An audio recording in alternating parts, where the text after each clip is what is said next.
It's back-breaking work, but for those involved in the community garden project, a labour of love. This tract of land was used as a dumping site and general thoroughfare for years. It's now being transformed into a block community food garden to provide a sustainable supply of fresh organic vegetables. COVID has showed up poverty in a large way. As a community or as communities, we have thus far been doing the work for our communities and saving our people. We have seen that government, business and even your civil society organizations haven't come to the party as much as communities themselves had in terms of providing for our poor and needy and putting that safety net there. The Community Garden Project aims to supply 34 feeding schemes in Bonteheuwel. While they've been working non-stop for the past month to clear the land for planting, help is needed. Organised agriculture, universities, government and the private sector have been urged to help and support vulnerable communities in growing their own food.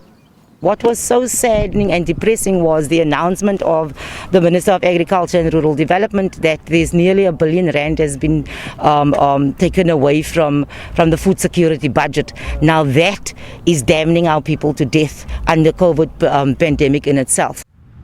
Bonteheuwel, like so many other poor townships on the Cape Flats, has been struggling with crime, gangsterism and unemployment for years. Locals involved in the project say they hope it will inspire the youth. The youngsters here, they need guidance, they need help, they need a firm hand. And you get a lot of them, they're directionless.